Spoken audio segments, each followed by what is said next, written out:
and then reuse those on the fly. So these are sort of different ways of again, thinking about time. We will then in 2 weeks, in those weeks, we'll kind of like look at really small time scales, and then I hope to also be looking at larger time scales with us. We'll kind of get to that a little bit today, But as promised, before I hop in here, we are gonna we're gonna get really into the nuts and bolts today, which is really exciting. I know last time was great. We got to sort of warm up and get to know everybody. There'll be a little bit of that too. There'll be plenty of fun, but I want to deliver some quality gen time. So yeah, I had mentioned just before class started, I'm happy to take right now, if there are any burning questions, like anything that you really want to make sure that we tackle today, I'll make a note of them, and as we go through it, I'll make sure we spend some time on it.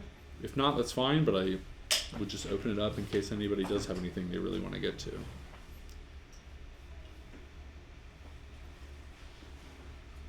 Okay. Don't hesitate to ask. We're going to get back into it. So just to kind of summarize where we started last week, we're thinking about things in terms of samples, right?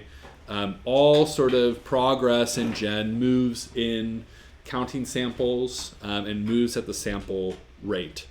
And one way to sort of think about movement throughout time is by keeping track of the number of samples, and then looking at things like what's the difference between the number of samples which have been created. So this was like this basic clock that we made that keeps track of time. Ooh, no. Thanks, Microsoft. It's like very menacing. Keep track of time here in terms of samples. And we can do a very simple operation on this this is the number of samples which have elapsed. We know from this sample rate operator that we are clocking in at, this is probably, well, what does it say? It says 44,100. Comes out this first inlet here, or this outlet here. 44,100 is the sample rate. So if we divide this number here by 44,100, we get the number of samples which have elapsed since I opened the patch. Basic clock, right? We could divide that by 60 again. We could have a minute and a second, but we're not making clocks, we're making music, right? So to that point, if we open up this patch here, very similar, except we've swapped out elapsed for accum. And so what accum does, let's see. What accum does is add something every time, and it keeps track of this, right? So if I hover over this left inlet here, it says amount to add. And right now we have an operator here with the number 1 in it. So this is also very un-Maxian. Max doesn't have this like number as an operator sort of thing. So this is a very Gen thing to do. We could do, there are some other things we could do as well. Wow, okay, that. See, the Windows is having a moment. So this is very typical. So let's just see here. I'm going to change this number to 2, and we're going to see how the output changes. Predictably. So here's our output. This is the second one here. And we see again, I'm just going to hit these things as I go. This is the second outlet. I call it out. I give it a number 2, and I can give it a name as well. And that's what's coming out here. So now that I've added 2, you might be able to see that these are increasing by 2, right? If I add, well, actually, let's go back and I'll just say, I'm going to click this, and now this actually resets. So now maybe it's more clear that this is adding by 2. Maybe not. Let's make this another number. I'll make this 1,000. And then we're going to see, okay, that's going up by a lot. That must be 1,000. I assume that's 1,000, right? Let me just explain something that I did here. So this is also a very specific kind of Gen way of working. Non-zero reset. Non-zero reset. So this accum guy here needs some signal that's not 0. And if it gets something that's not 0, it's going to go back to none, basically. So it's an accumulator. It's going to keep an accumulation. Yeah, Paul. Will accum also accumulate floating point values, or does it have to be an integer input? Great question. I actually don't know. Yeah, floating points work. Cool. Okay. Yeah, totally. This is really common. You're adding by 1, basically. There are plenty of other reasons you might need this. We'll continue here. We'll continue. But yeah, just want to give a sense of that. Any questions so far? Okay, we're gonna keep moving. This is more flexible. So now we have basically a timer that we can reset. One thing I just want to talk about here. So like in Max, you have these buttons that send out these impulses that are called bangs. But you can't send messages into Gen. And so if I try and hover this over here, it's going to say, And basically a bang is a message. So instead of like a metro, we looked at metro last week. So much of Max is around, having a metronome that you set in milliseconds, and it sends out these impulses at a certain interval, right?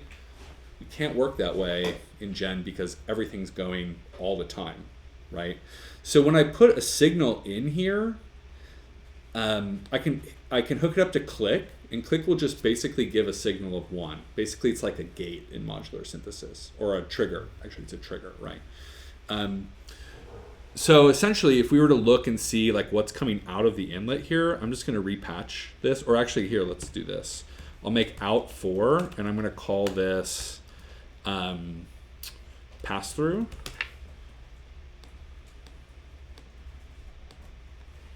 We're going to see that this is going to be a 0, actually. So actually, that is a signal of 0, which is still going. It's still a signal, even though there's nothing there. This will be important later, trust me. If I go and I click this, we would expect to see over here a 1 for a second, right here, but you don't. It's too quick, it's too fast. It's actually too fast. It's a 44,000th of a second.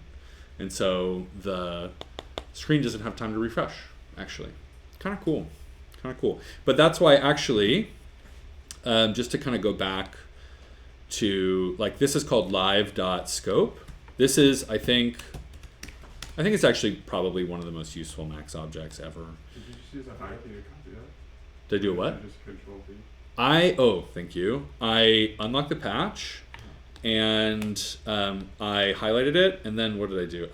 I held down Alt, and then I dragged, and then I released Alt. You can also Command E to copy any object that you have highlighted.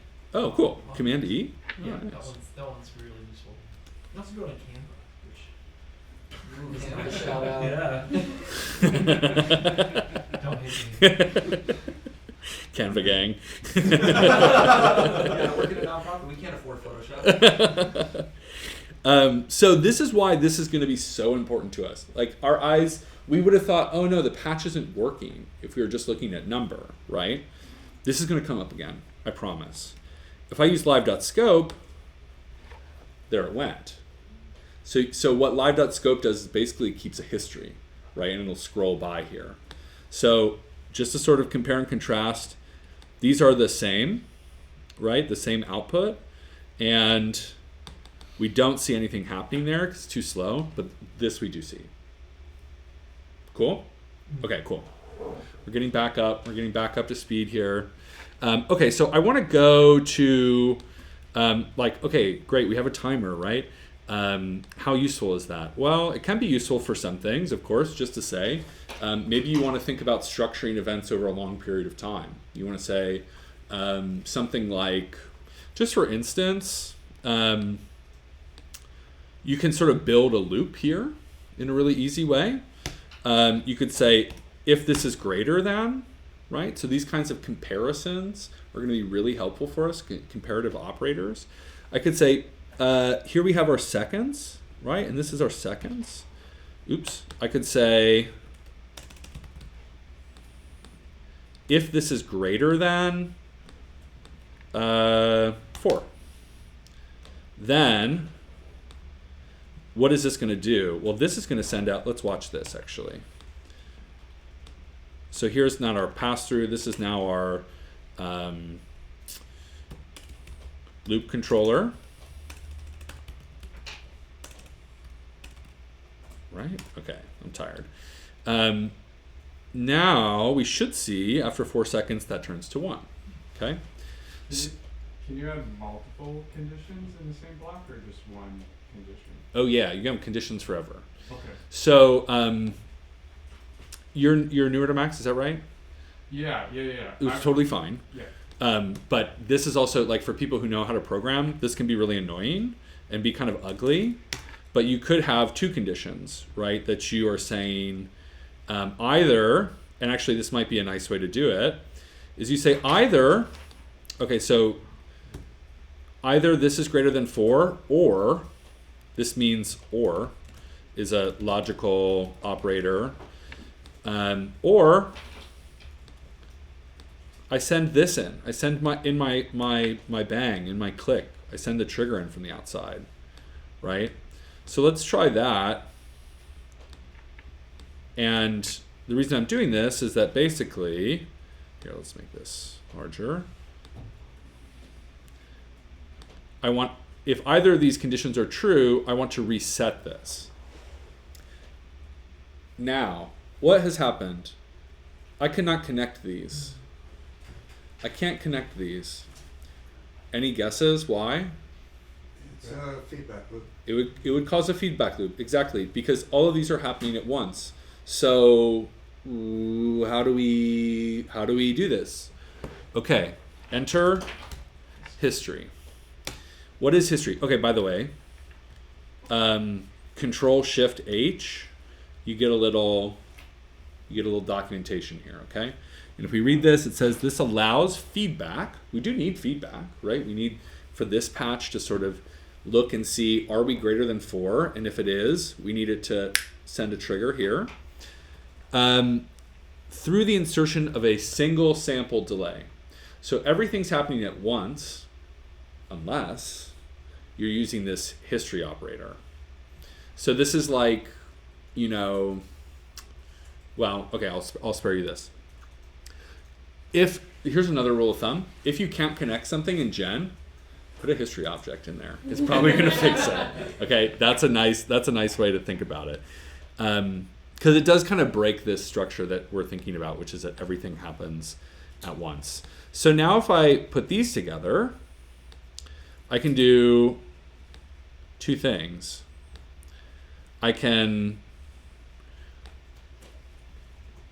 We'll see here. Let me go back and make another one of these. We should see this. Exactly. So this will send basically now a trigger out every 4 seconds, right? Or I can reset the clock by hitting this bang here. Very simple, but this is something that this kind of feedback loop here is it will be a common circuit for us. Common circuit. Okay, we good? Cool. Maybe I'm going to undo all these changes. Let's see how that goes. Yeah, great. Cool. Yes? So what does history actually do? Is it like a delay buffer kind of? Exactly. It's Oh, a one okay. sample delay buffer. Oh. Exactly. Oh. Yeah. Or you think about it like you have a variable at the beginning of a loop, and then you use that variable, and at the end of the loop, you save it. You save it in a global variable, and then you're able to access it the next time the loop goes through. Okay, If that makes sense. that makes sense. Okay, cool. So onward. Oh yes, Mads. Very, very quick, Uh-huh. probably silly question. When you Definitely were adding not. the conditions in and you put 2 conditions into one OR object, Mhm. does that mean whenever you were to build that logic, however many conditions you have, you would have all of them laid out and then all of them connect into an OR object and you wouldn't have them split between an OR or an AND? Exactly. Yeah. In the case of an OR object, you can also just add them together, right? Because like, so when we're looking at these logic, right? Like you think about like, hello, welcome in. when you think about logic, usually we think like, is this condition true or is it false? In the case of these operators, it's either a 0 or a 1. So if I have multiple conditions that are true, or if I'm looking for one or the other condition to be true, I can just add them together. And if it's not 0, then it goes, basically, effectively. Okay. So we might also look to see how this might be a little bit more musically useful, right? So before we were adding 1 to the accumulator, but we don't have to add 1. We can add another value. We can add less than 1. We can add a floating point. And so what we might do is think about adding hertz, right? So now, again, back to param. We remember the param operator. We can give it a name hertz. We can give it a default. In this case, the default is 80. And so it shows up over here. Oh, I'm actually skipping one. Yeah, sorry. Let me go back to this one really quick. There was something here I probably wanted to show. Yeah, perfect. Fantastic. So here's another way to make a loop, basically. So we have accum. We're putting 1 in. We've got our reset like before. But now we're dividing this number by our sample rate. And if we divide by the sample rate, then we're going to get, let's see.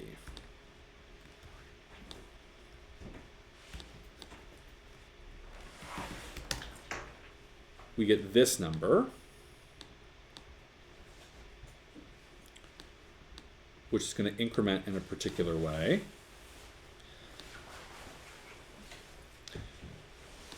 But we have this wrap object here. So what wrap does, and we can look out this third inlet here. Sorry, this is a little confusing. And what this does is it basically takes this number here, 25, and it says, okay, basically, give me the remainder. Give me just this floating point, basically. I want you to take that number and then cycle it between 0 and 1. And what we have now is a low frequency oscillator, right? We have something that's going to repeat. So this is sometimes called a ramp. It's also called a phasor. But this is a really helpful way to structure events. It's a really helpful way. The book that I showed last time called Generating Sound and Organizing Time is all built around these ramps. Like every little micro event is sort of constituted by these ramps. So this is very helpful. Are we good on this so far? Okay. So let's check this out. We can go back and look at this final patch here, right? So this was adding 1 and then multiplying by the sample rate. We couldn't really change the speed of this, right? That was locked in at this certain speed, which was basically 1 second, right? This is a 1 hertz LFO. And that's because we're just always adding 1 here. We're adding 1, 1, 1, and then dividing by sample rate. What if I want to change the speed? You're going to want to change the speed of things. You're going to want to change the speed at which a sound gets louder. You're going to want to change the speed at which a sound pans from one speaker to the other. You're going to want to change the speed at which you scrub through a sample buffer, for example. There's like all the uses, anything that changes, and then about change. So we need to figure out a way to do this. And Hertz is a really helpful way to think through that. This is sort of how computer musicians refer to, well, sometimes speed of events, and then also speeds of tones as well. So let's just, before we get into this, I'm going to take this Hertz thing here, and I'm going to turn this down, and we're going to see, whoa, that's really slow, right? And I can bring this back up, 0.1. So 0.1 Hertz is going to be 1/10 of a second. And this would be a low frequency because we can't really hear it, actually. But now we could also, oh, I do have this rigged up here, great. So we can send this to our DAC, we can very slowly increase this. And do people know, anyone know offhand what the range is for human hearing? The low threshold? Anybody? I think it's like 20 hertz. 40. 20. 20,000, 40 if you're, it depends on age, depends on a lot of things. But actually you can hear the signal clicking here, right? So this is also very interesting because, you know, actually if we were to put our hands up against this, we would really feel that, sort of the transition between touch and feeling, or sorry, touch and hearing. But we are not going to hear a tone until, let's see what the sound system does. Yeah, we hear tone now, right, for sure. So that ramp, that thing that we were thinking about at the speed of like musical events, something like I'm going from left speaker to right speaker, or I want this like bass line to sort of start to creep into my track or something like that. That very same movement is now how we're generating pitch. And that's what's really cool about computer music. It's what's very exciting. So now this ramp, this low frequency oscillator has now become just an oscillator, just a normal oscillator that you would see at a coffee shop or something like that. I don't know. I don't know what this is. Something that you would recognize, you'd be able to hear and be able to clock with your ears. How does this work? So this is also like, can be very helpful for us. So in fact, so much of this structure is exactly the same as we saw before, right? If I pull up number 3, this is what we were just looking at. Here we had our accumulator object that had 1 added to it. We were dividing by the sample rate.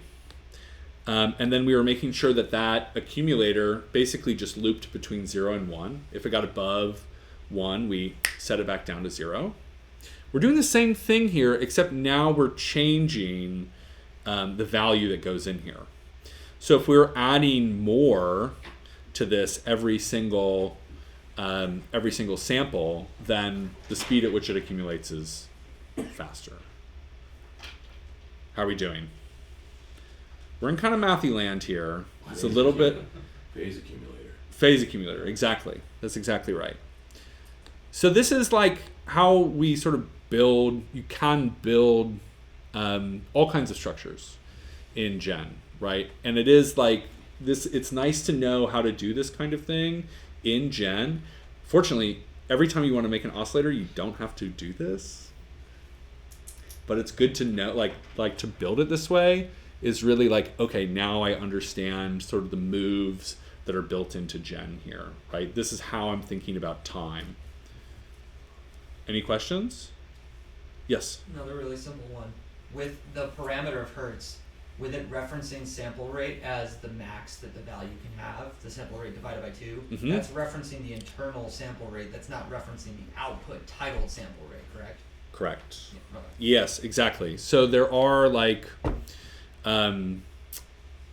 exactly, great call. So it's not this, but it is actually this, right?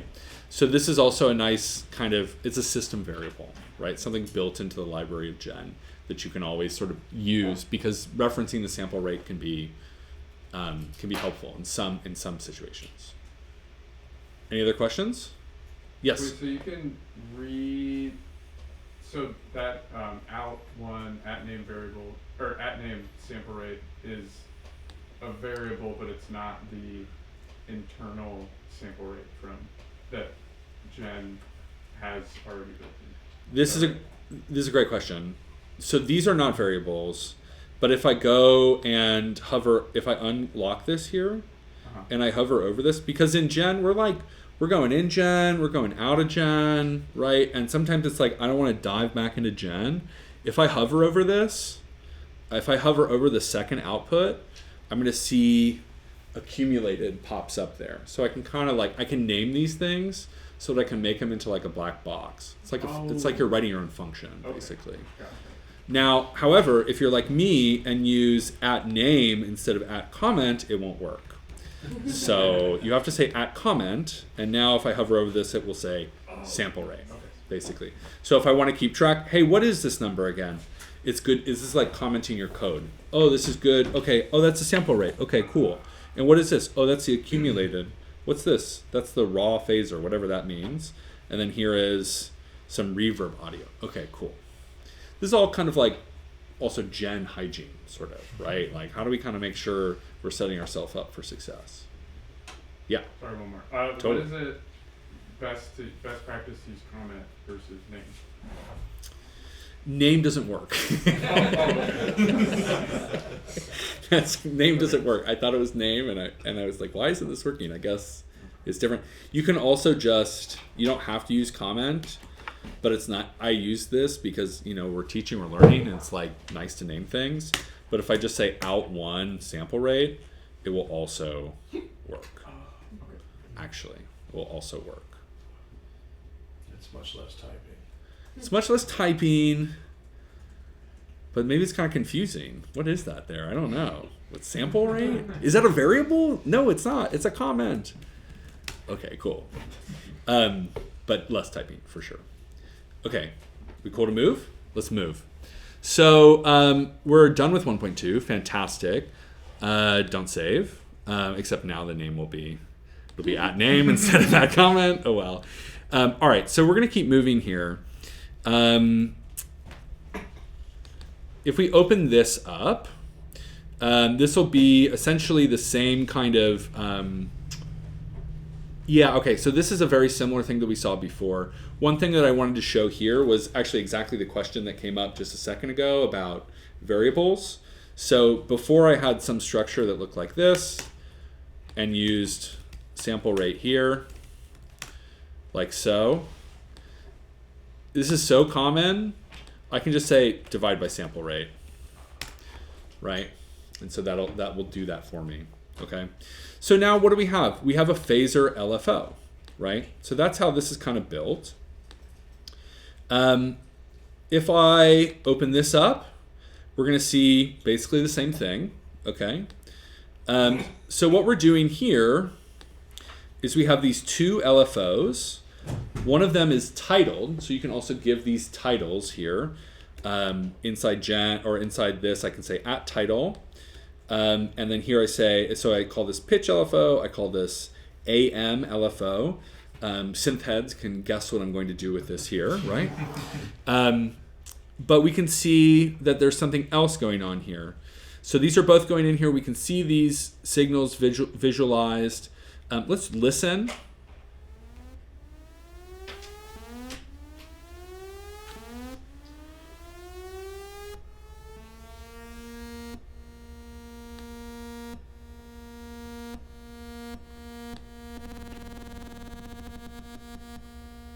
Very simple patch. We can see more or less what these are doing. We can probably hear, right? So this is changing the frequency, which is the pitch essentially. And then this is changing the loudness or the amplitude of the signal. Now, we don't know how all of this is working yet, but let's dig into this patch here to kind of unlock that. So I'm gonna turn that off. It sounds like a bad ringtone or bad like phone alarm. And we can open this up. This is actually exactly what we had before, right? It's exactly what we had before. We take hertz in. I can give it a default value. I can give it a min. I can give it a max. This goes into our accumulate. We don't have a reset here because why bother? We divide by sample rate, and then we wrap between 0 and 1. Free verb. Very, very handy thing to have. Little reverb on that phasor, so it's not like really assaulting your eardrums. And then we have a new object here, new operator called mix. This will be the output if the interpolation factor, basically the mix style, is 0. This is if it is 1. We're able to give an argument here, and it's going to basically mix these two together 50-50. Here's another thing that's like very atypical. I can't think of any examples of this happening in Max, but if I remove this argument, we get 3 inlets. Whoa, what happened, right? Very un-Maxian. But if we hover over this, now it just says, oh, that's the interpolation factor. So maybe we wanted to have like another, we could have another LFO that's going in here, or maybe there's some other process that's controlling this dynamically. But we can also just say, I don't know, let's just give it like 75%. Oops. Let's give it 75% reverb. And there we go, right? So now, this is sort of good old-fashioned amplitude modulation. In 2 here, in the second inlet, we multiply our signal by that LFO, and then out comes the audio here. So just to hear this again.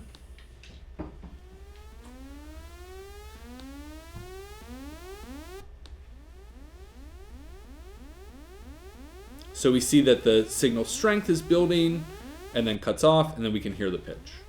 So far, so good? Okay, cool.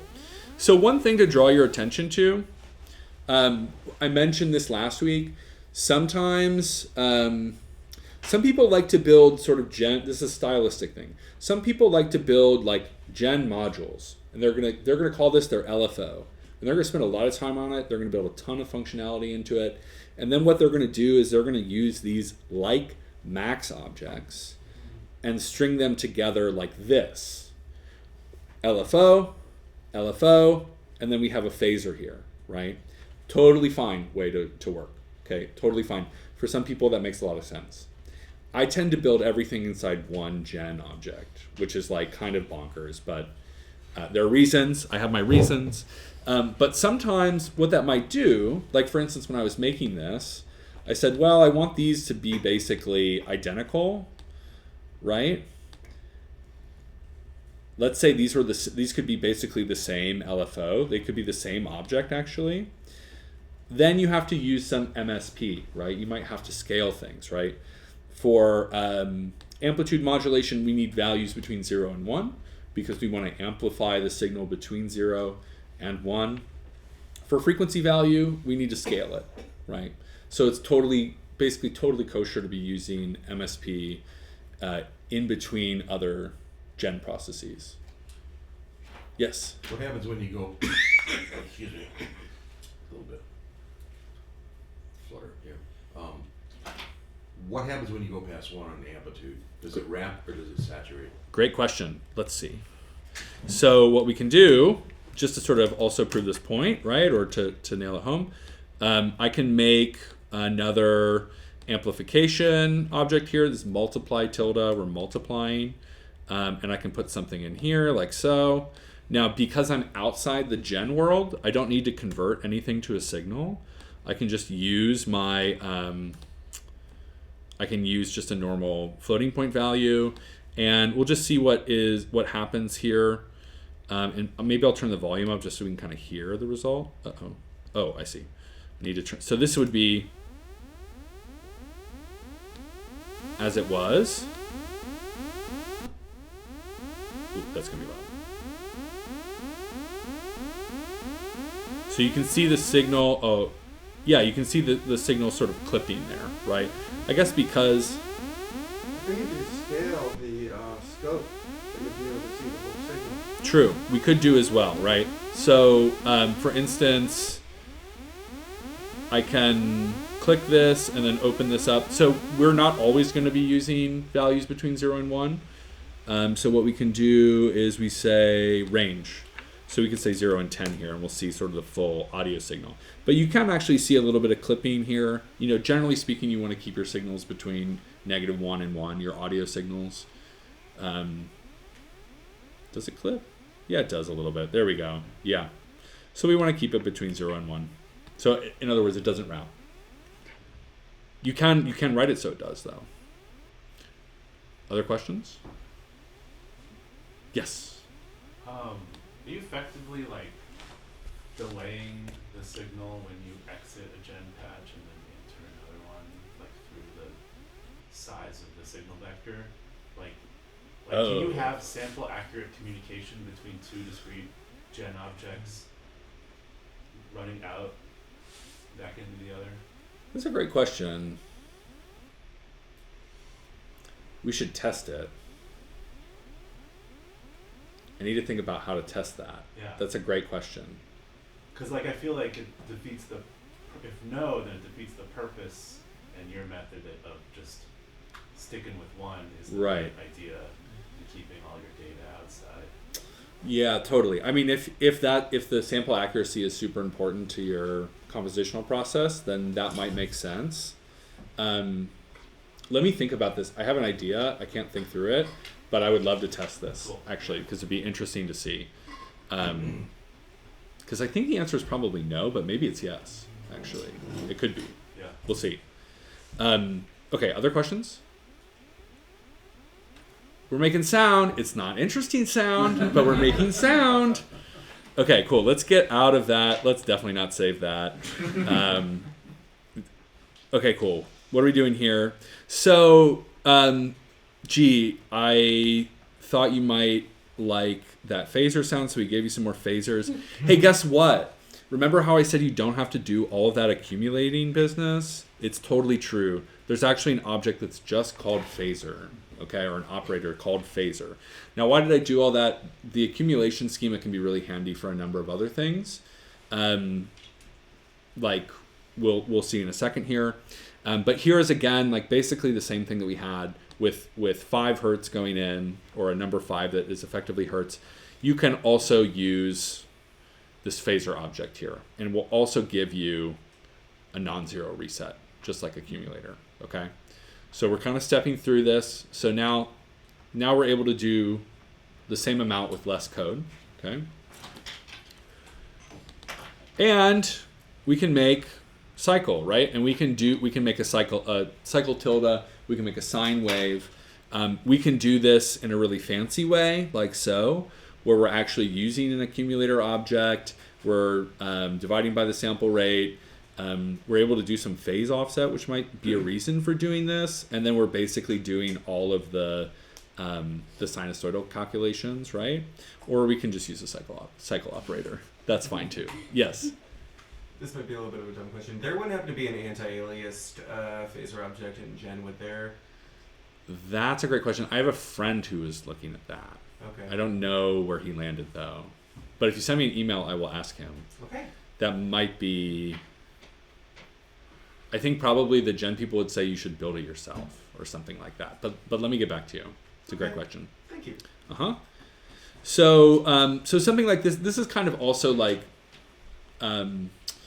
I'm trying to make a point, which is that like you can just use a cycle object, but sometimes what you might want to do is offset the phase of your sine wave, in which case it's good to know how something like this works, because then you can roll your own essentially, right? And then you make like a gen operator, you make your own gen operator, which is called cycle offset or something like that. And then you have that, okay? Small point. So we can get to something very exciting. Now we're still dealing with these drones. I know everyone's kind of like, oh my God, I'm going to go insane in this studio here. Right. Yeah, okay. Laptop orchestra, here we come. So this is a very familiar example for those of you who have been initiated into modular synthesis. FM synthesis came from the John Chowning in Stanford, and this was basically a breakthrough because it was a really computationally inefficient way to make a multitude of complex tones. FM stands for frequency modulation, and so what that means is that you are effectively, remember we had the hertz, you're modulating that hertz, which is to say you're adding from it and taking away from it in some dynamic way. This is here, right? We're not going to spend that much time on it. We can definitely come back to that if people have questions, but this is essentially very similar to the MaxMSP thing, MaxMSP FM intro, for example. As Paul pointed out, actually, we were talking about FM synthesis before this. So at some point, we're going to see there's quite a lot of resemblances between MSP and Gen. Sometimes they look almost exactly the same. Sometimes they look totally different. Let's keep on. We have a complex voice, which is exciting, but maybe we don't want to all do drones, which is fine, you know, nothing wrong with drones, right? But how do we turn a sound on and off, right? How do we do that? That's kind of an interesting thing. How do we do that in Max? Oh.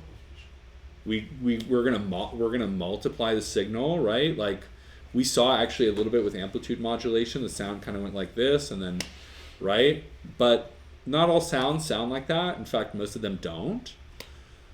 Envelope. We could make an envelope, right? So if you think about the back of a post of an envelope, a post envelope, is that what it's called? You have like something like this, right? And so you might want to shape sound in that way.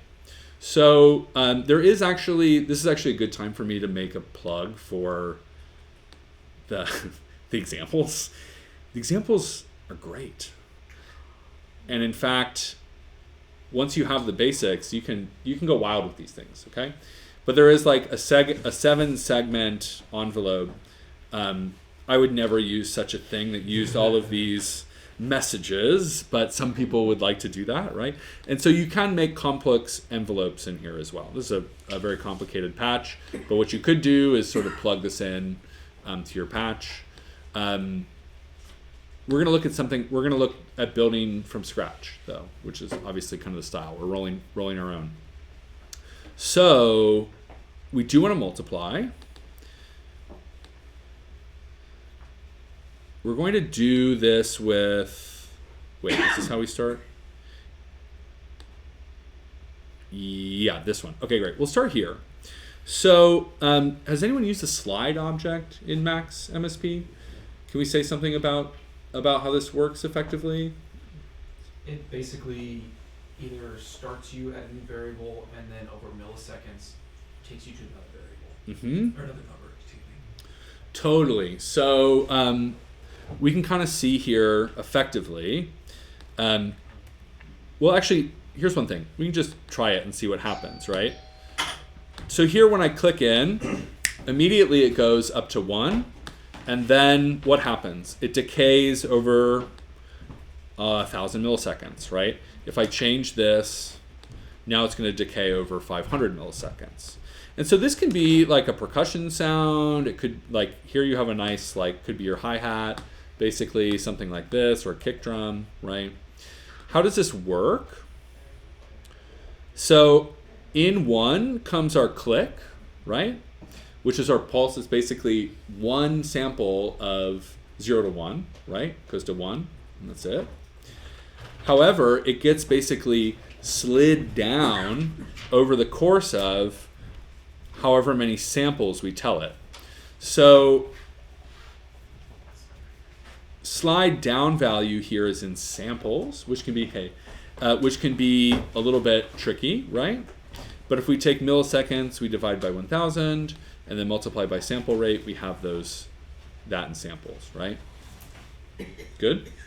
We kind of see the shape. Okay, we're going to go through this stuff a little more quickly. What if I want it to slide up as well, right? Usually, most sounds are not going to be like that. They won't be like a snap. Some are going to have some onset, which is typically called an attack. And so if I click here, this is a very long attack. This is 1,000 milliseconds. I could change this to be 20, and you would have, something that could be more like, like a bow stroke or something like that. There's a little bit of rise in the amplitude. How does this work? The exact same way. We are, and I've coded this differently for reasons. Yeah, that's right. Which is that this is basically going to show us here. Let's actually look at this, how this is constructed. So we have some comparator math here.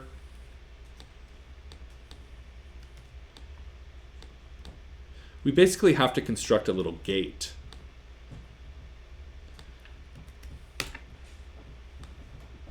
So now it's sort of a gate-based structure, which is creating this envelope here. Okay. Not dissimilar from this. I'm going to show one more thing, and then we'll keep moving. And then we'll maybe take a break and get back. We'll start to make some sounds. Here we can actually hear what's happening. Can we? Oh, no, we can't. Okay, why not? Because we don't have this.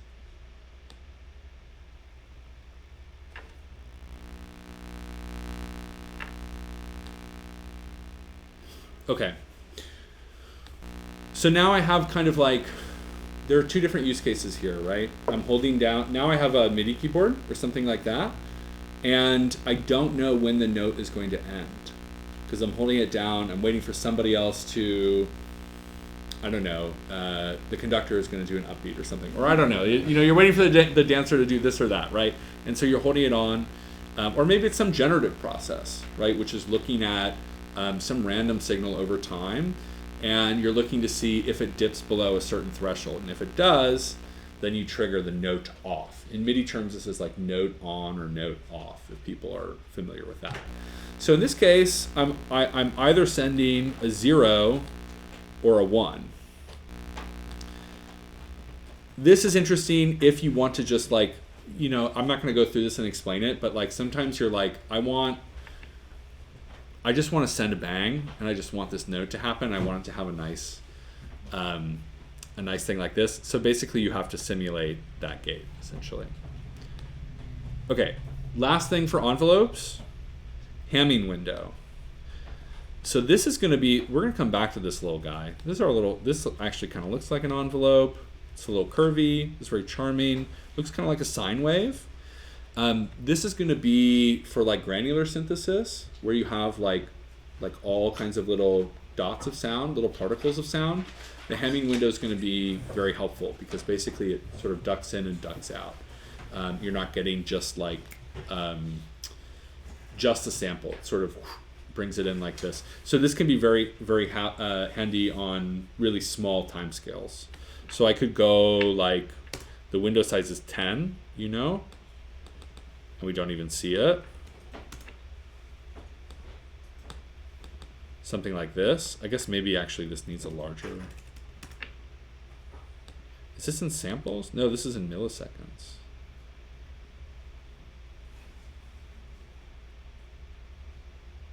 I see. Yeah, okay.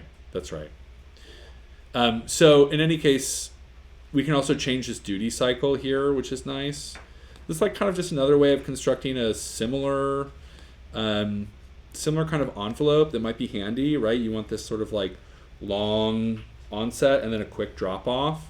You can kind of change this duty cycle here like so. Okay. We're going to bring this all together. No, don't save. Aggressively not saving my patches. All right, so we're going to kind of start to bring this together into something that's musically more interesting, right? And by the end of this, we'll have kind of a cool sequencer, random generative sequencer. Maybe now we'll take a break since we're right at almost 7. Maybe what we'll do is we'll take till, like, let's just say 7 o'clock, 7:05, get a breath of fresh air. And if you want to start to look ahead at some of these, we also, again, have to start to think about this question of randomness, right? And thinking about how to remember randomness, okay? And this will be very helpful for generating random sequences, random notes, random events, and so on. Seem good? Okay, cool. We'll see you in 10 minutes. We'll be around. And if you have any questions in between now and then, I'm here as well.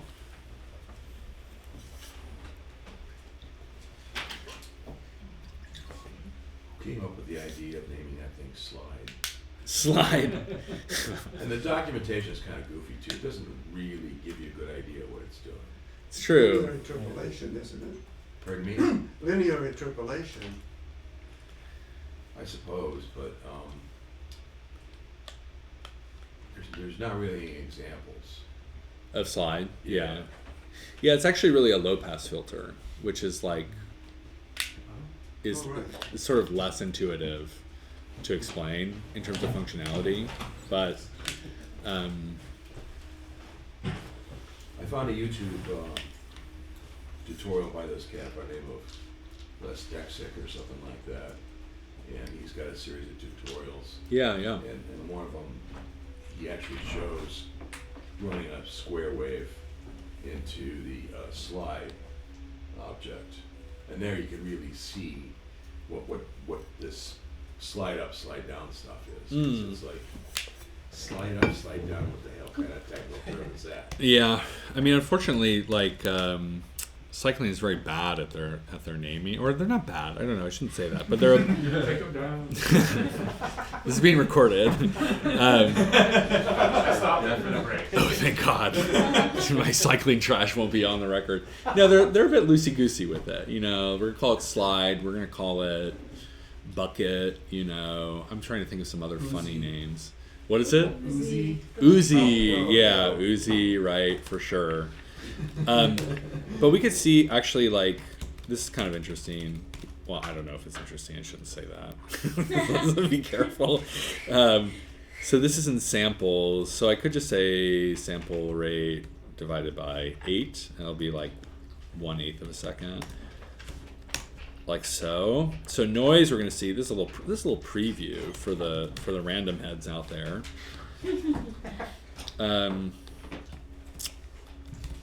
Live.scope. Let's do this actually. So here are random values. Right, so this is the problem with noise, is it's just a fire hose, right? But that's not necessarily the most useful. Usually it's not very useful. Is there any way to make that goofy scope window to like lock on like a normal scope where you can trigger it? You could just use scope. If that's what you're into, something like this. Yeah, I really like this. But now we can see, like, oh, there's like little fluctuations. So what's happening, right? Well, if we make this smaller, we'll see that it's like sort of just moving away from baseline more and more. If we make this even bigger,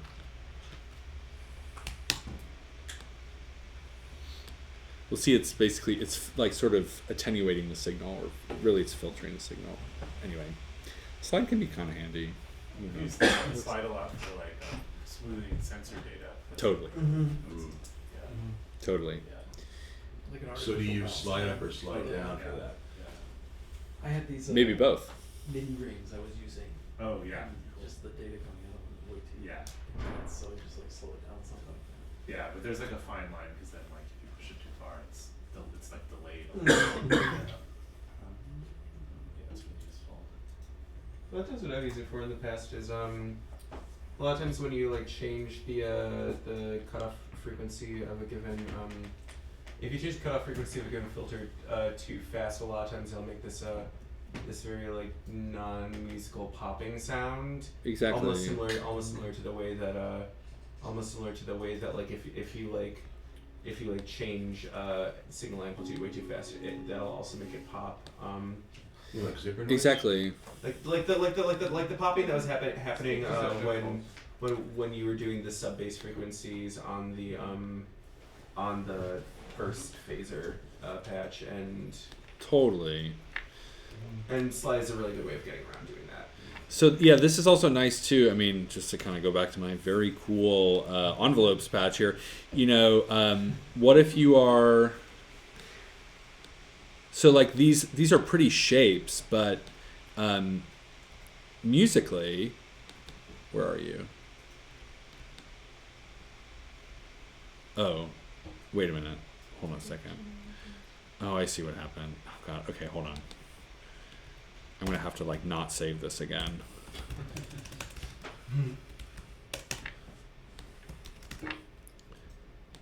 I just really quick some amplitude. I'm gonna use this to actually do amplitude modulation, right?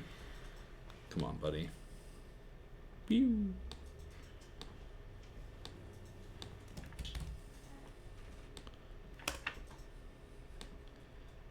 It's also going to keep the sound from clipping, exactly like you said, right? Hopefully it's not too loud.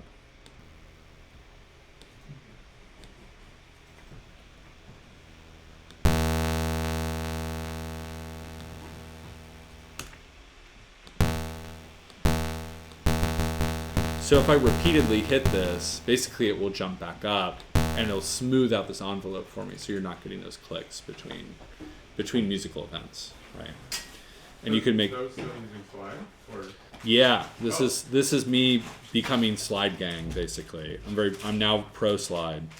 And then here you could do something where you actually have the attack, right? So it does the interpolation for you, right? Wait, so if you said just a low pass filter, could you not just use a low pass filter? Or You could too. It is, yeah, Okay. you could as well. Exactly, you could construct that, but it's in this operator. Oh, And the okay. reason it's called slide is because there's an object in Max called slide, Okay. and so it's like part of the lexicon It's MSP actually. for MSP, for jitter. Yeah, exactly. Yeah.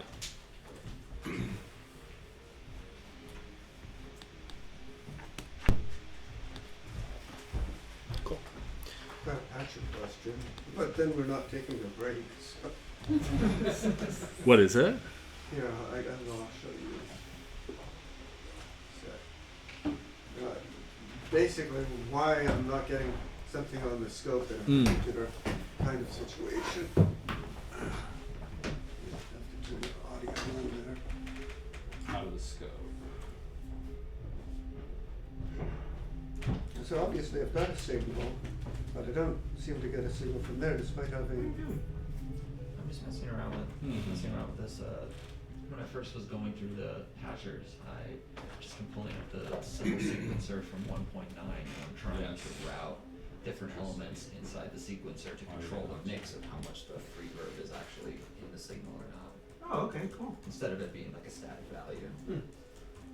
Just making weird noises. I mean, I wonder if it numerical value is a signal. It might just be. I think it's just this object. So the number object doesn't output. The object. Okay. Yeah, that's right. It looks like it's got an output, but it doesn't actually have one, or? It is an output, Uh-huh. but maybe you have to. It's not a signal. Send it. It is a signal, but I would why is think. it not? I mean, here it's also not doing anything. Exactly, that's why I thought maybe it registers on one scope but not on the other. I mean, okay, it's probably this max thing of like, the signal's gonna come in. And it's instantaneous. Well, it's probably not gonna. So watch this. I bet this will work. If I can figure out the trackpad, Have a mouse. that might help. Oh, yeah. So probably if I click and change it, it's probably gonna change. Oh wait, what is this? It's like ignoring click or something. You know, the other scope takes a couple of arguments. And depending on what it takes integers. Oh, okay. Oh no, oh, this doesn't have a. The number doesn't have a click. Yeah, I don't know why that wouldn't. I don't know why it doesn't. Okay. Actually, I think I would just hook it up to this gem. Yeah, that's funny. It's so I awesome. don't remember that, but thanks for bringing it to my attention. Quirks. Anyhow. Yeah, number is tricky. When I first patched up that second scope as a square box by default, I didn't get any signal either. Which So, one was it? The second one you showed. Scope, just scope? Yeah, just scope. Oh, you didn't get any signal? No. You know, but the other one was registering a signal. And then Huh. I had to. Oh, you had to looked give at the it in- You have to put two parameters in there.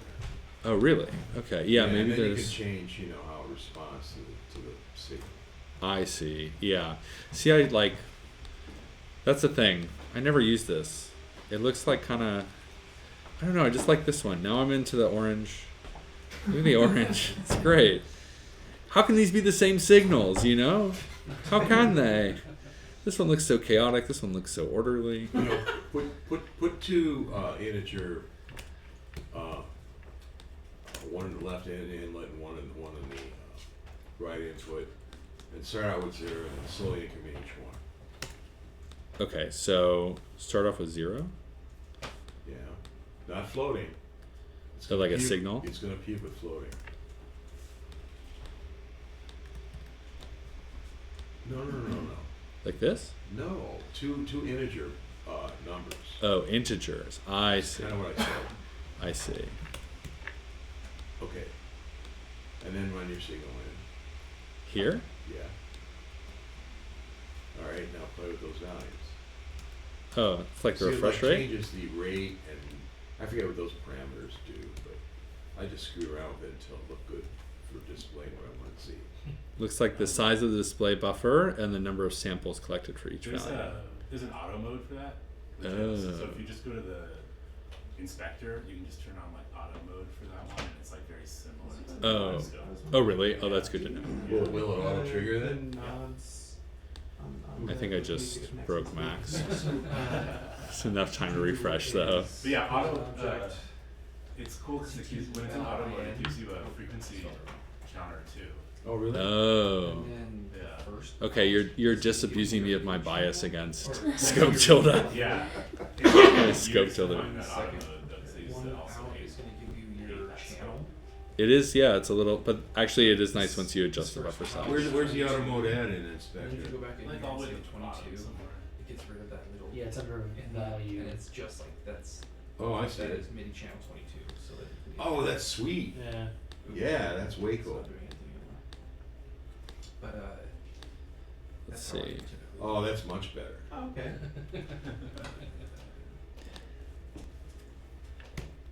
Okay. Oh, here we are. Yeah, you can just do that. Thanks. Ooh, Eric. That's nice. way cool. Oh, beautiful. Okay. If you- Yeah, if it's you nice. enter the knobs, It's Yeah, nice. it gives you like and you amplitude output all readout. the data, so if It Yeah. gives you something a lot more meaningful than a goofy orange thing. you get Well, the orange thing's nice because it gives you change over time. this knob, it's Yeah. not- You have the record, right? Yeah. Yeah. So it's a bit like in Max you have multi-slider. Yeah. And then Like people, I see with sensor data, for example, people using multi-slider in this way. That can be very helpful. to do the buttons if you want to like hold Okay. the button, Should we rock, folks? Oh, okay. and it's just first two outlets of no data. Gotcha, okay. So we have another instance here of something which is seemingly like annoyingly difficult to do in Gen, but is very easy to do in Max. You just have to bear with it for a little while. But for example, in Max, you can write, you can get a random number at a given interval. And usually this is really helpful because, you know, what you want to be doing is, wait, is this how this works? I've been in Gen so long. You gotta put a toggle on Metro. Oh, but it's So active. Oh. No, it's random. It's just one argument, and it's 0 to that number. Oh, thank you. Or it's that amount of value, so that would be 0 to 9. Thank you. I was thinking about processing. So I can do something, what is it called? Case slider, right? Like this would be a very typical thing to do is I want musical events. I want different notes, right? At an interval that I specify here. And of course, what we take for granted about Max is that we have this metronome, which does this at discrete events. However, in Gen, everything is happening all the time. So we can't do that. Basically, we have a fire hose. We have this noise operator. It's not called random, it's called noise. It's going to give us continuous values between -1 and 1. Okay, it's going to be. This is like the basis of so much generative patching. So how is it that we're able to sort of structure this in time? Well, this is a bit tricky too because so far we've only had the ability to we can remember things from an accumulator, right? Like that's one way we can remember between samples. Another is the history object that we saw. There's another one called delay that we haven't looked at yet, where you can specify the delay time in samples. However, Quick question. History, is that always just a unit delay? it's one sample delay. Correct. Yeah. Delay will give you a specified version. So some people have heard of a sample and hold circuit, probably from modular synthesis, where basically you have the exact same problem. You have a noise generator, something that's generating a noisy signal, an unpredictable signal, but you need to be able to maintain that signal so you can use it for some musical result, right? So this is basically a sample and hold circuit. It's called latch, which I think is a term that's used on some synthesis, like old school synthesis tech. And now now we have the fire hose coming out here. If we look at latch, we'll see that it samples an input. Very typical, we're sampling noise, okay? But when do we remember the noise to sample? Well, guess what? Yet again, a non-zero input to the right is going to save that value. So again, what we can do outside of Gen, we can make a click. And so now we see we get this sort of stair-stepped, right? This is super handy. This is so handy. So handy. What's going on here? Whoa, what's going on over here? Well, again, sometimes, you know, you're going to want, say you're working with a sensor, and the sensor data is coming in, and you want some like change in the sensor value to be triggering a sound, right? A structure like this will be very helpful. But sometimes you want those, you want to construct something like this, right? You want to construct something like this where you are getting random intervals at a regular interval, or random values at a random interval. So let's open this up. So this is also, let's open this up and let's also see what's coming out here, because these are going to be helpful for us. So again, first inlet, we've got the noise fire hose, familiar to us now, not super useful.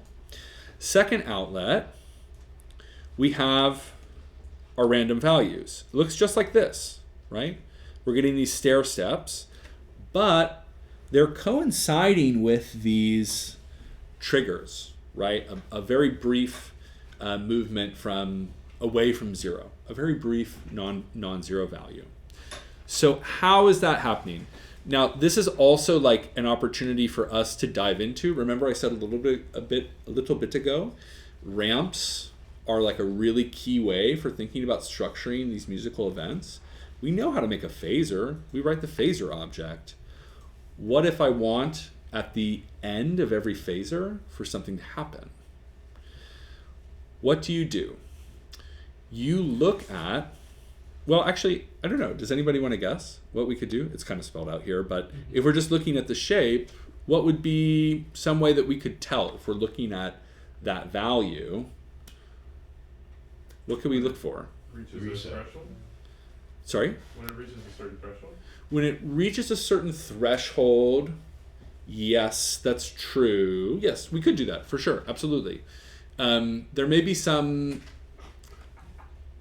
you probably just saw maybe what's... Oh, up there? Or you're looking at the difference between the samples? Exactly, yeah. So this is actually a very good answer, right? When it gets to 1, then reset. That makes a lot of sense. Things can be kind of wonky in terms of timing here. Say the phasor is changing its speed, and so maybe for a couple of samples it equals 1. Maybe you want to be really precise about that, and you say, I actually want to see when it jumps, right? So it gets up to 1 and then it jumps. So what we do is we look at the change, the delta, and then we say take the absolute value of that. So here's the delta, by the way. Out 4 is this right here. And so now you see actually when it goes up and then it dips right afterwards. That's going to be it's going to be a change, right? That's where the sudden, if the ramp were inverted, if we were going down, then this would be flipped. And so then we just say, okay, hey, if that value, if the absolute value of that dip is greater than 0.5, then I want you to sample that noise. What's delta doing? So delta is like is basically looking at change. So it's looking at the difference between consecutive values. So it does also have a single sample delay built in, single sample buffer. Well, what delta is it looking for? So it takes this phasor value here, right? And so actually you can see if we're looking at this, mostly it's a very, very, very small value because it's actually the difference between each consecutive frame, like how much is being added to the phasor. right? And So- that's usually very, very, very small. That line in the third scope down is at point whatever 2.3, not 0. This is, yeah, that's right, actually. Yeah, that's right, actually. Indeed. And in fact, is that what we're looking at? Yeah, exactly. So mostly it is at 0.23. It's not at 0, but sometimes it jumps by like, now it's not 0.23, it's like almost 1, right? The delta is huge. And that becomes a moment that we can say, all right, that's our trigger right there. That's how we know it gets to the end. I still don't know what delta is doing internally. What it does internally? Yes, why is it there? So do you know, so in frame differencing with video, you look at, so you can say, here's how I think about it. If you have a camera, you know, and I'm waving my hand like this, how do you know that something is moving? Well, what you can do is you look at one pixel, let's say, you look at one pixel, and you say, what's that value of that pixel? Let's say it's black and white. It's 100. The very next frame, it's 102. What's the difference between those two pixels? 2. That's the delta. And so that's a very... I understand that, but I still don't understand what the criteria is for delta making its decision. Is it a comparator or what? It's just a subtraction. It's a difference. But difference. How big does that difference need to be in order to produce a difference? Or is it always outputting just the difference value? Is always just outputting the difference value. The logic is below it. Exactly. Yeah. So here we could say, you know... Absolute value of greater than 0.5. Mhm. That's like the logic. So logic is below the delta. Oh, okay. Mhm. So all delta does then is like do a difference between two samples. That's right. Yeah, exactly. Okay. The difference between the input value over the So course it's of dumb, two it just samples. does one thing, and that's a difference operation. What's that? It's dumb, it just does a difference operation. It's doing a difference operation. Yeah, exactly. Okay. Yeah, totally. Got it now. Uh-huh. Thanks for the clarification on the logic. Yeah, absolutely. Okay, how are we doing?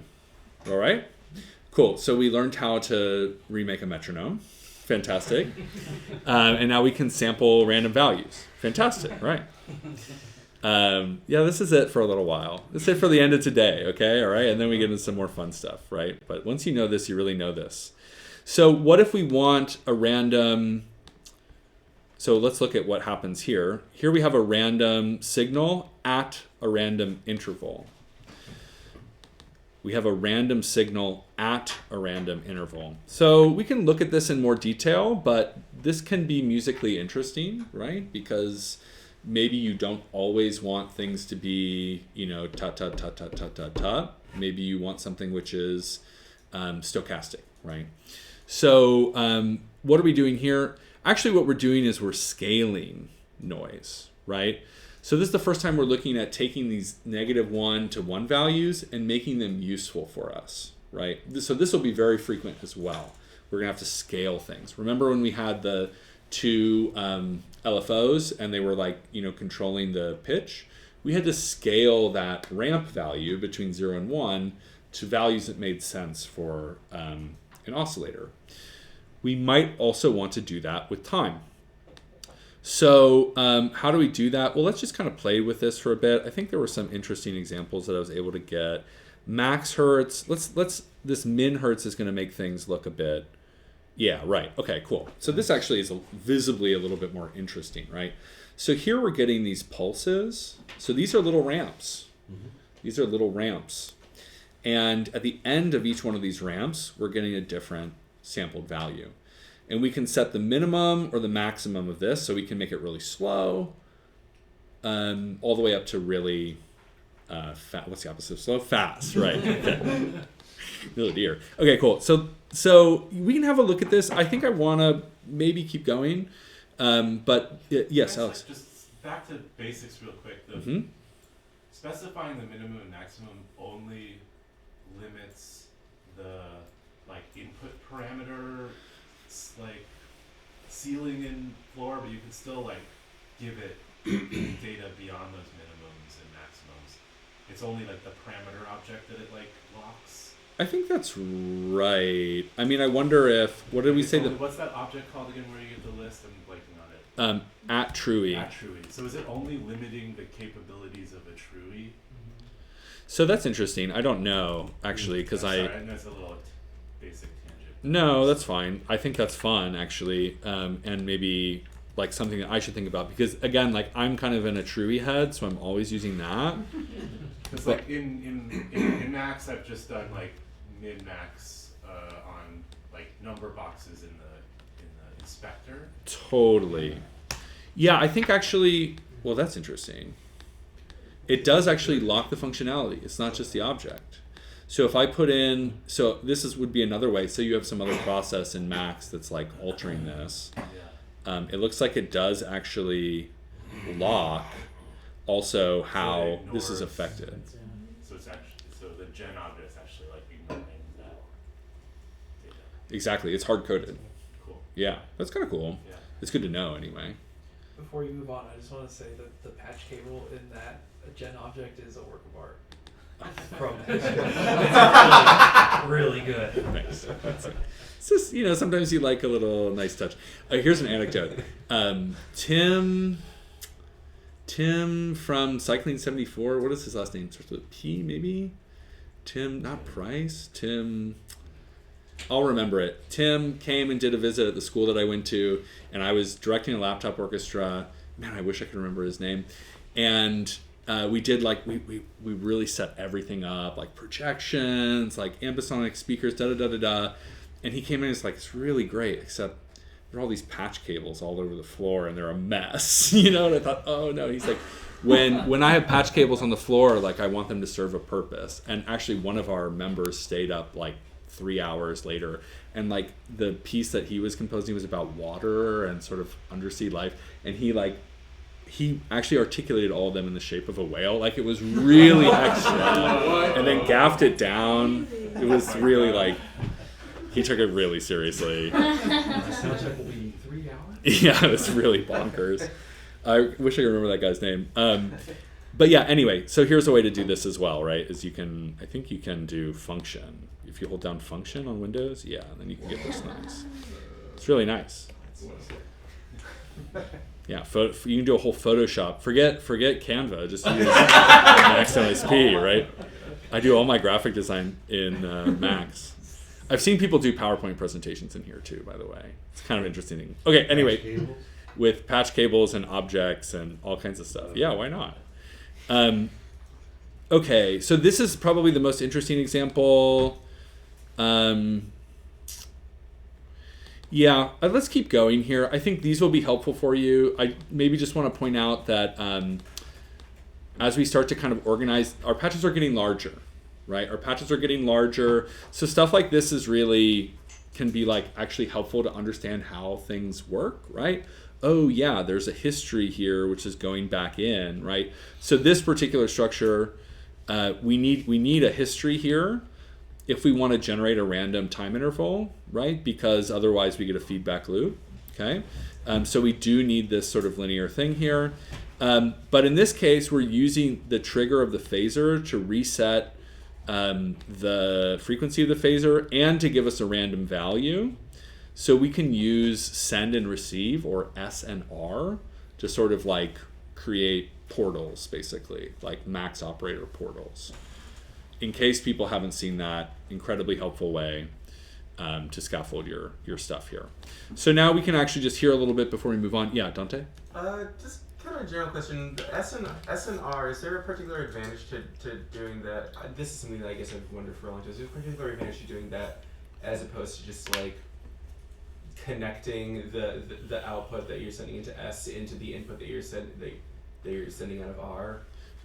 There's not really there's no performance significance to that, but in terms of sort of housekeeping, you know, in an example like this, it's not that big of a deal. I like to sort of see things as like, okay, this is the process of generating random frequency, and this is the process of generating random intervals. And so I like to see those blocked like that. That's also my style of patching. Okay. And so then trigger is like here. Now, what if I was generating, 32 different frequencies at the same time and using the same trigger? I don't really want to. What I want to do is I want to copy and paste this, Yeah. Okay. And so I don't want to have to reconnect those. And I don't like seeing like 32 patch cables. That's just me. But some people like that visual, So, So yeah. that's good from one to many. But Mhm. can you do many to one with R?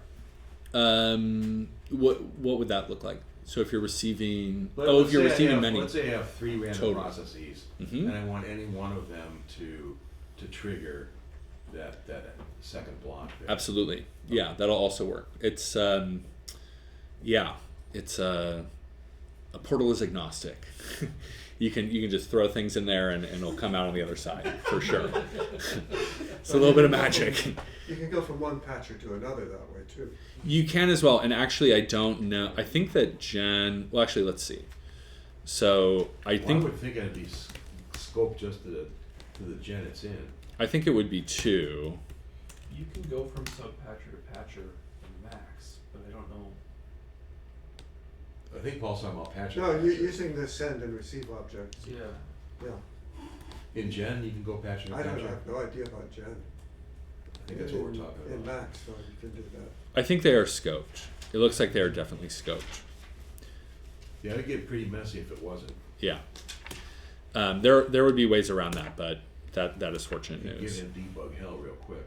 Totally. Okay, so that's randomness. Shall we? Don't say. Randomness 2. So what might we want to generate randomly? So these are actually just some examples of things getting a little more complicated. And maybe what we'll do is maybe we'll just listen to these, okay? And then maybe I'll show you kind of this last patch. And then what I'd really like to do is give you all some time to work on something and to kind of riff and like come up with some questions and have some problems.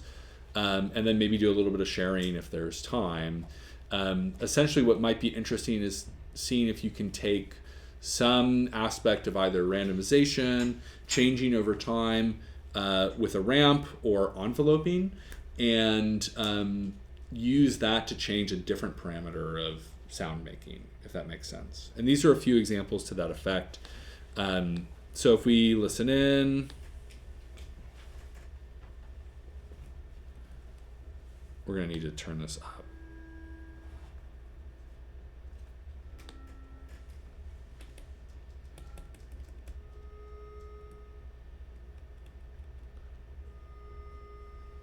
So we're getting a random tone.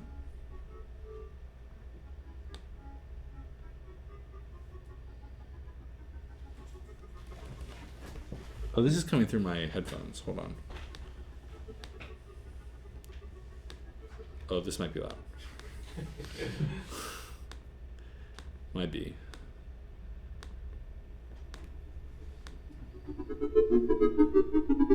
Okay, cool. Great. Okay, computer music class. Great. So we get some beeps and boops, right? So I can now control the shape of the envelope. I can change how long this lasts, and then basically the minimum and maximum for the frequency of events. Okay. So this is interesting. This sounds maybe a little more complex than we've been able to do so far, right? Especially if we're kind of doing something like this. We have some temporal variation. So what I'm thinking about here is that it might also be interesting to think about modulating the duty cycle over time. Like that would give some kind of complexity here. Modulating or randomizing it, right? Modulating the window duration over time might be interesting. So here's a question though, right? Like if we look in here, so this is, I actually am going to kind of spend a little bit of time because I remembered we want to think about pitch here. We're gonna become a little bit musical here. I'm sorry, forgive me, okay? But we're just gonna get to the end of today and then we can forget about music forever. But here we are just generating tones between 220 and 440 hertz. So we're taking this noise, which is going to be floating point data, right? It's continuous. It could be -1, it could be -0.99, et cetera, et cetera. And it's going to map those values between 220 and 440. However, we know that music does not usually use continuous frequency values. They're usually stepped, right? So we're going to have a look at that. While we're here, though, now we can use a triangle wave. We can also sort of use this here as another sort of oscillator that we have at our disposal. Okay, just to kind of give that. So we have sine wave now, we have phasor, we have triangle. Those are kind of in our vocabulary. And this is like, okay, yeah, whatever. You can look at that on your own, I guess. Explain it, but it's like... The phasor is driving the triangle in this case. That's right. Yeah, exactly. So, how do we get musical tones? Well, there is an object called MIDI to frequency, M2F, that also exists in Max, that exists in Gen. So MIDI tones, maybe people are familiar with MIDI. It's a numerical way of encoding, like on that controller there, like a numerical way of encoding notes. So like do is 60 and re is 62 and mi is 64 and so on and so on. So let's see what we get here. Ooh, this is a bit too slow. Let's turn it up.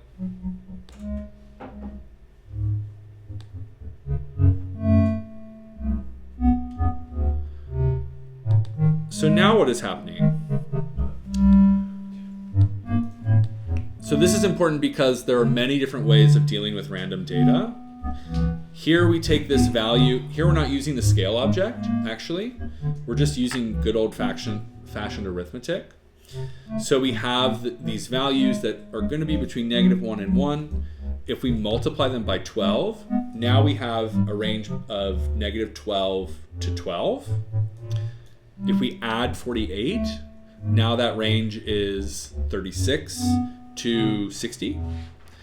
And then if we say, just drop off those decimal points, then we have MIDI values. We have integers, right?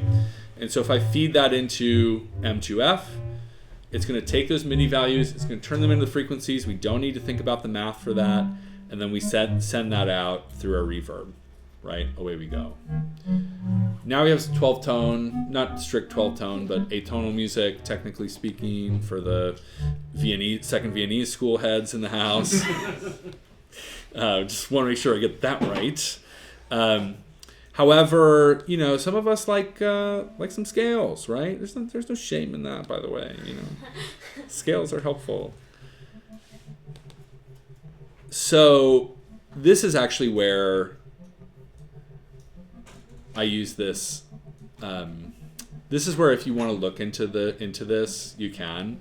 But actually, the coding box is kind of the simplest way to generate scalar values, unless you're like thinking intervallically or something like that. Sorry. But basically, what this does is it says, hey, it's basically the same thing, except we generate 7 values, or a range of -7 to 7 instead of -12 to 12. We round those down. And then what the code in here does is it basically says, okay, if the number is 0, make it 0. If the number is 1, make it 2. If the number is 2, make it 3. And this is basically a Dorian modal scale, right? And so if I wanted to make this Mixolydian, I could, if this is unlocked, I could change this value. And I can click in here, and now I take the minor third. Actually, so look, I commented this, so if you want to read through it, all of this is commented. Question. Yeah. How can you change the color of the comments? Because on my computer, I can't hardly even see it. The contrast ratio is terrible. You could probably change the theme. The Max theme might be a way to do that. I tried that. Yeah. Well, we can have a look in a second here. We can see if we can find something that's more Yours high is kind of a contrast. nice green color. So you can actually hear now the major third. There it is, right? So we're just kind of this is also something very easy in Max, but takes a little more time in Gen. Okay. It's not easy in Max. In Max, it's not easy. I mean, like converting from semitone to scale interval. Oh, yeah. Like the way that you can play it. I'm sorry, I feel like I lost my train of thought. No, that's totally. I mean, maybe it's not that easy. I think, in case it's helpful for people, there's this ZL lookup. Is that it? Yeah. So you could do what I usually do. So ZL, like, look, isn't it? It's actually nice to have lists. It's like actually nice not to be in Gen sometimes. But here's your like modal scale, your Mixolydian, and now I can make a, something like this, which counts through them. Okay, I guess the way that I've tried doing this before and I did it in such a bad way is that I took the major scale and like plotted again. I took like the semitones against the scale intervals and I did like a root mean squared. Wow. Like linear approximation and then converted it all to integers, which I am now realizing is an atrocious way to do that. Well, yeah, it sounds like you tried to remake that object, which is the M2F object, which now is your friend. Yeah, true. Okay, so yes. It sounds like multiple notes are being played at the same time. It could be. Is that Shall we inspect? is that happening? It might be the reverb. I think it's just the reverb. Okay. Yeah. And so you can change the duty cycle here too, and that'll also kind of give, so it's going to be harmonically more complex than it was before. Gotcha. Because we have the reverb, because we have this duty cycle. Right, and so now maybe it sounds, oops, yeah, you want to cap that. So if there wasn't, so there's not any overlap between the notes, correct? There shouldn't be. Yeah. Okay. Yeah, and you can see here they're mostly seem to be truncated. And then here are our note values coming out, actually, right? So you see those happening at that interval there. Cool. Could you elaborate on what's going on in that code box? Because I really can't tell so I can't read half the stuff in here. Yeah, so basically you have values coming in between 0 and 7, and they'll be integers. Okay. And what is data? What is that data statement? We will do a little bit more of that in 2 weeks.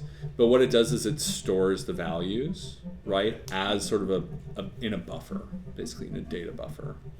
And so for now, we can kind of treat this as magic, but in 2 weeks, we will see that.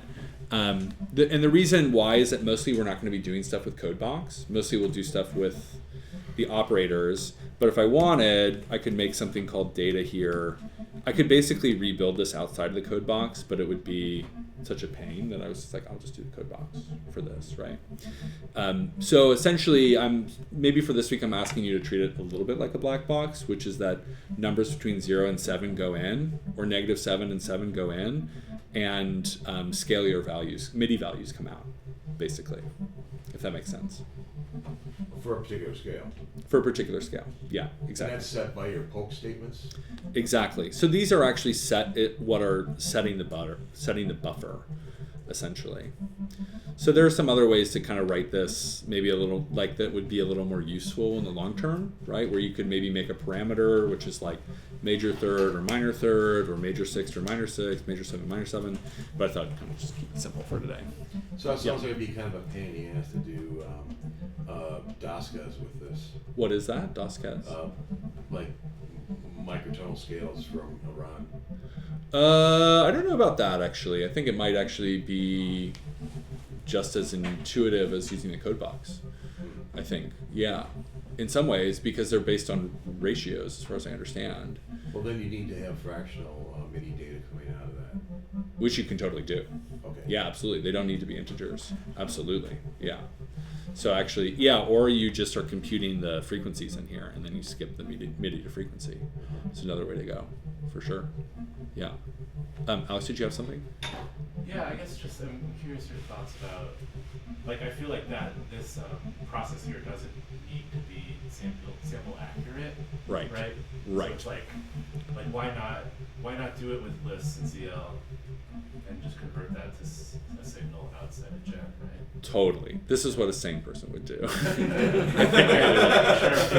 right. Way, yeah.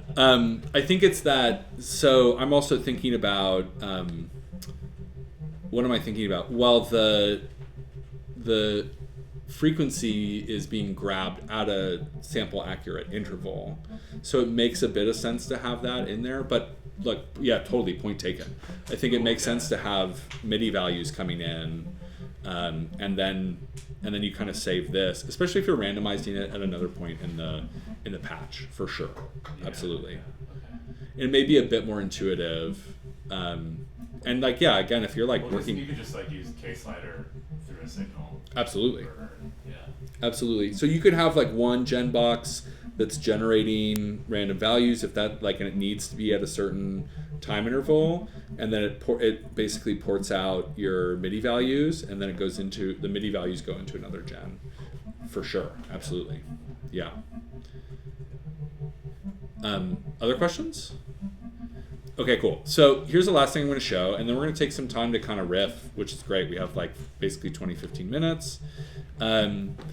So this last thing, yeah, not safe. This is sequence.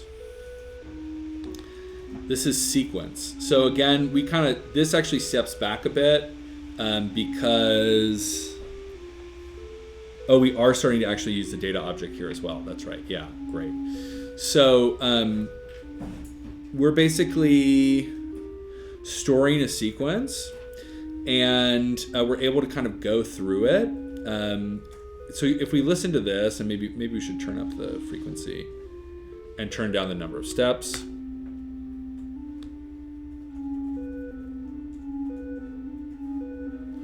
Something's repeated, right? Yes. I'm having a hard time understanding the scale of the rate hertz in control Totally. of the gen.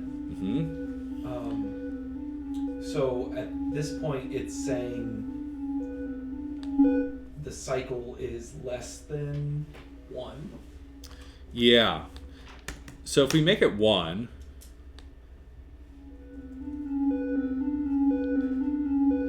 the whole measure is one hertz. Oh, okay. That the scale of a hertz is the event of 1.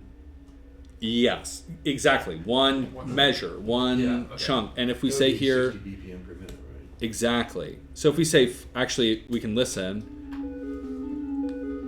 I made it 5, and now it's fitting 5 events into 1 hertz. So this is a little bit my fault, but because, like, wait, what do we mean by rate? Do we mean the rate of musical events, or now we're talking about the rate of sequences? And there's going to be, it's a little bit my fault, but it is also like there's slippage between how we're using these terms too. And so maybe what I should have said was like sequence rate hertz, perhaps. Okay. That might be more accurate. Yeah. But why, we can see here, this is also a really typical way to build now a sequencer. So, and if we look at one of these, should be giving us more standardized values. What's going on? We should have it counting up between 0 and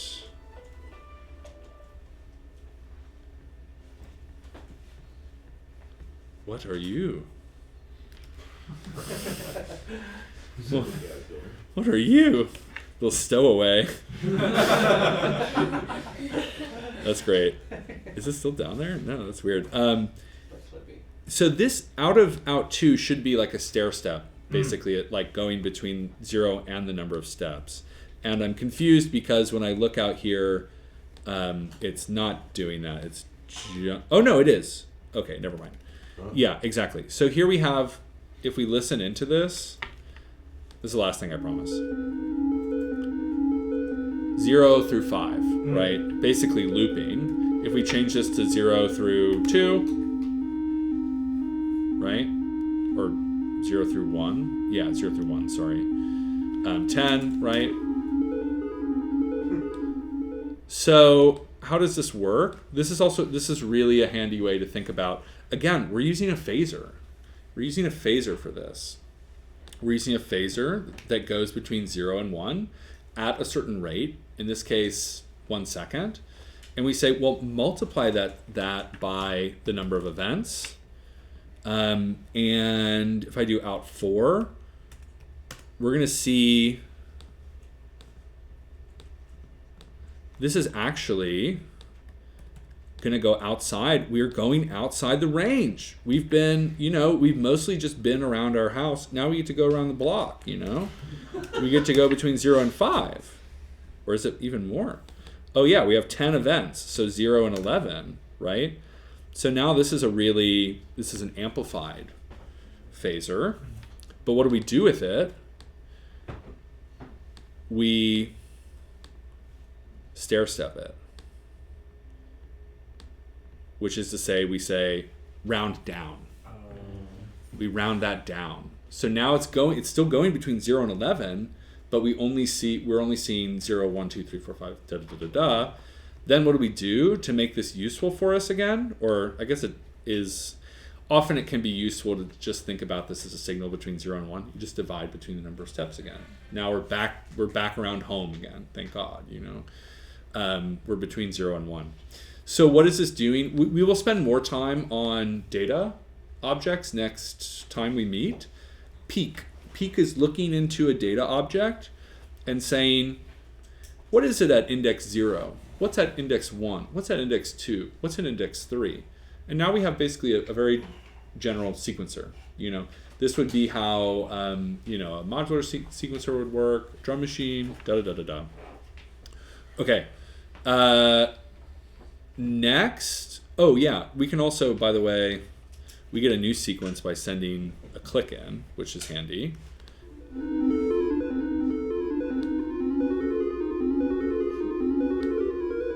Right. So what is this over here? Last thing I want to show. This is using our friend, the Dorian sequencer again, or quantizer. And doing some other things as well. And we can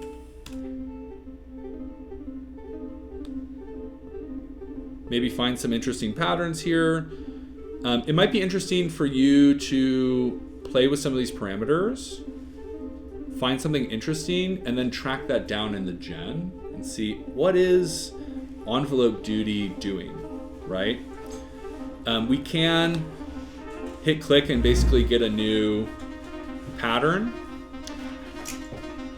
We can also switch. We have this like on and off for repeating notes or not repeating notes. And if we open up here, there's some other Easter eggs for you, like some other stuff we just haven't talked about, that you can track down. Like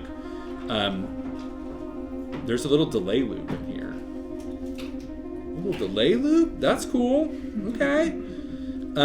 There's also going to be a little LFO for modulating our triangle duty cycle. So that's why it sounds so dampened right now. And it's going to kind of open up over time. Really simple addition here, right? We just cycle 001, get this like very long kind of effect here. So with that, I'm sure people have questions. I'll be happy to answer them. But for those of you who are like chomping at the bit, like ready to kind of get into this, I'm going to I'll disperse things. So I'll let you kind of get in. Would just ask you to have a look at some of these things, maybe challenge yourself to figure out some process that you don't quite get. And once you feel like you've gotten it, maybe you try to, if this is something which is an LFO here, maybe you convert that to an envelope, right? Or maybe that's something which is that you're trying to generate a random value and at some other interval. I don't know. Try something that sort of suits your fancy. Maybe it sounds good, maybe it doesn't. That doesn't really matter right now. What matters is like getting your hands on some of this stuff. Seem good?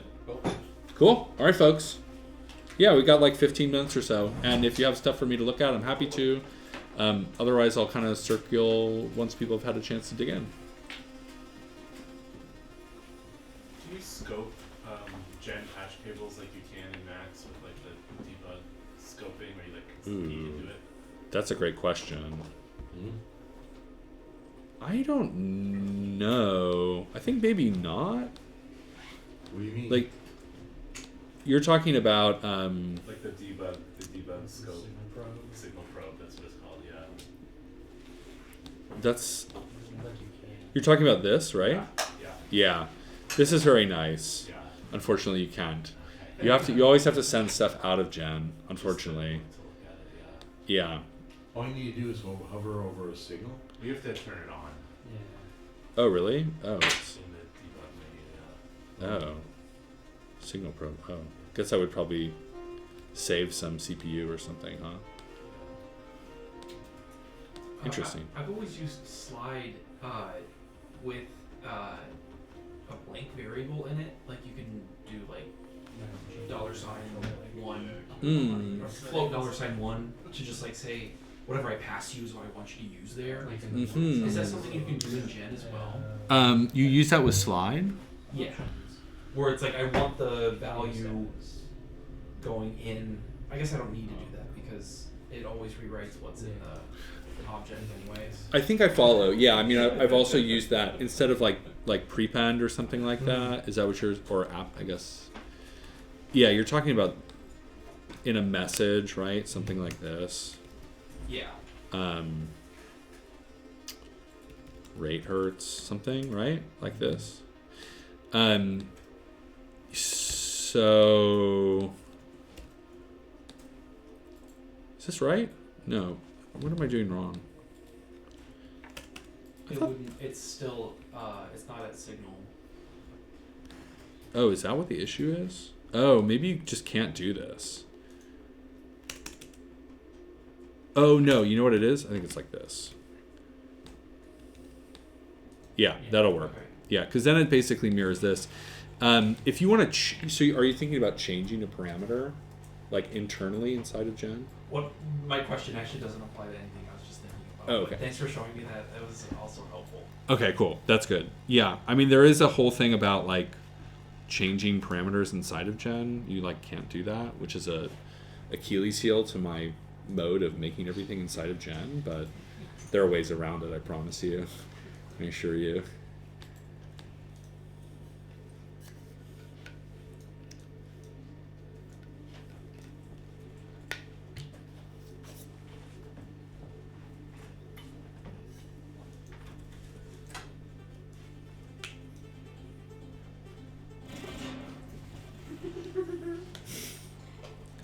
I do that on purpose. I did not do that on purpose, but it does crack me up every time. That's great. I'd kind of like to know how to look at this text and kind of Oh yeah. Let's see. I would say my relationship with Max is binging. Binging. I should I leave it alone for a really long time. It is really hard to see, isn't it? yeah, it's terrible. For like 4 years. 5 maybe. Yeah, text color black is not very helpful, is it? Well, you know, I tried choosing a different one. I thought I did. Yeah, and then if you drag this color wheel down here, Yeah. yeah, maybe to the total bottom right.